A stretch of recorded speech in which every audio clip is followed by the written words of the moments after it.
Our next speaker today is Her Honor, the Honourable Janet Austin, the Lieutenant Governor of British Columbia. Her Honor was sworn in as the 30th Lieutenant Governor of BC on April 24th, 2018. And prior to this appointment, she actually spent 15 years as the CEO of the YWCA Metro Vancouver, providing direct on-the-ground support to many of the province's vulnerable communities for women. It is one of the largest and most diversified nonprofits, so a wealth of experience.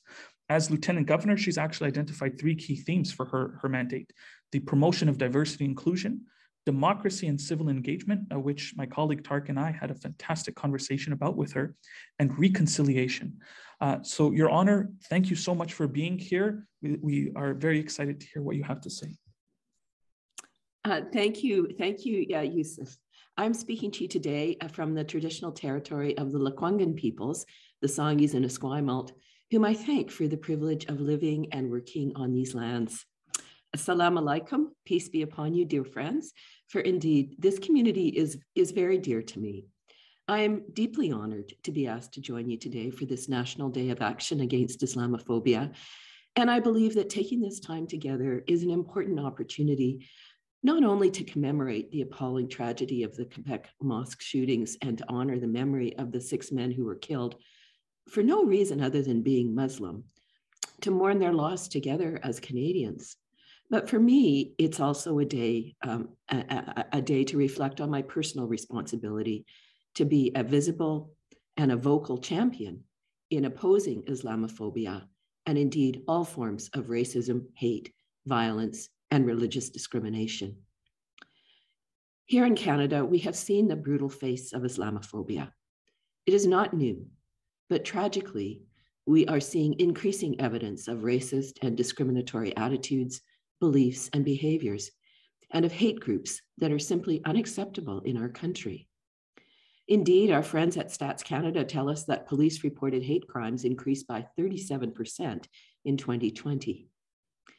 We must embrace the unassailable truth that these are problems here in Canada, not just in other countries around the world, and that we have work to do. As Lieutenant Governor, I have pledged to oppose racism, hate, and religious discrimination in all its forms, and to speak up and speak out about the value of pluralism and diversity to Canadian society. I've promised to use my platform and my voice to promote inclusive attitudes and behaviors in our institutions, our workplaces, our public discourse, and in all our day-to-day interactions with each other. I'm deeply honored to be associated with Islam Unravelled and Foundation for a Path Forward and the BC Muslim Association. And I want particularly to thank my friends, Tariq Tayyab and Yusuf Siraj, for reaching out and engaging me in your truly splendid work. I've been so impressed with what you're doing to build inclusive communities through your conscious development of community and interfaith partnerships, and we see much of that evident here today, and also through the many acts of kindness, generosity, and compassion by which you reach out across the barriers that divide people in society. You set us an example of how to live well and contribute generously in a world which is full of challenge and richly diverse in race, creed, and ancestry. The lives of Canadians are enriched by the friendship offered by you and the members of your spiritual community. So as the Queen's representative and on behalf of all British Columbians, I join you in reflecting on the meaning of this day of action against Islamophobia and in pledging my full and enduring support for your work and for making Canada a place of peace and compassion that is inclusive of all. You give me hope for a better world. You truly do. Haichka, merci, thank you.